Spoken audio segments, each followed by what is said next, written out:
তো ঘরে কি সকলেরই কি কাজ কাম আছে? চল যাই, আমার এক বুকে বুকে ধান রয়েছে, সকলে মিলে ধান কাটি নিয়েছি গে। তো ঘরেও কাজ কাম নাই? সারাদিন তো কাম নাম আসিল না, এখন আব্বা ফোন দিছে, আব্বার হাতে বাজারে যাওয়া লাগবে আমার।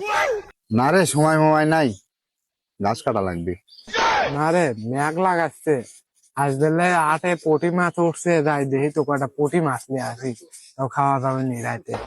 না রে গেদা, আমার গরু আম লাগছে, আমার গরু যায় পানি খাওয়ানি লাগবে।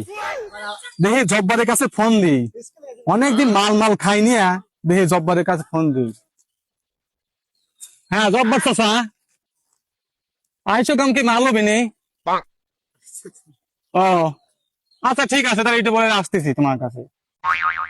কিসের আব্বার হাতে বাজার মাজার করা, বাজার মাজার করা শেষ, আগে মাল খাই আলে। কিসের গাছ কাটা? আগে মালটা খায়া আসিলই, গাছ কাটা পরেই কাটবো না। পানি পরে খাওয়াবো নে, আগে মাল টাল খাই আইসিলেই, মালে আগে খাওয়া লাগবে। মাছটা আজকে আর কিনবো না, আগে ভরপুর তামুক খাবো, তারপরে যা মাছের গোষ্ঠী খাপাবো। মাল তো আনবো রে, তাহলে সকলে কিছু কিছু করে টাকা দে, মাল নিয়ে আসি। মোবাইলে তো বিকাশে টাকা রয়েছে, তে বাইর করার মতো প্রতিশোধ নাই, দোকান মুকান সব বন্ধ, কেমন করে টাকা পয়সা দেই? টাকা নাই বলে তোরা মাল খাওয়ালি নে, আমারও সময় একদিন আসবি, আমও দেখবো। কত শত বন্ধুত্ব নষ্ট হওয়া যায় এই টাকারই কারণে। আজ টাকা নাই বলে আজ খাওয়াবে না।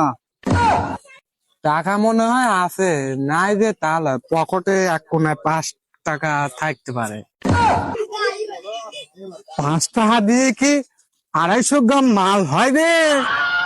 এখন কি করা যাবি, মাল খাবো আনা বাদে, আর তোরা একজন করছিস আমার কাছে টাকা নাই, অমক করছে বিকাশের টানা লাগবি, অমক টাকা নাই বলে আজকে আমি মাল খেতে পারলাম না, এই কথা করছিস তোরা।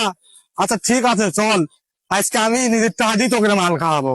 চলে, আজকের মালটা তো দেখতেছি মাল খাইছি, খুবই কড়া মাল, খুবই মাল কড়া দেখতেছি। দুনিয়া আকাশ নিচে কে, আকাশ নিচে কে।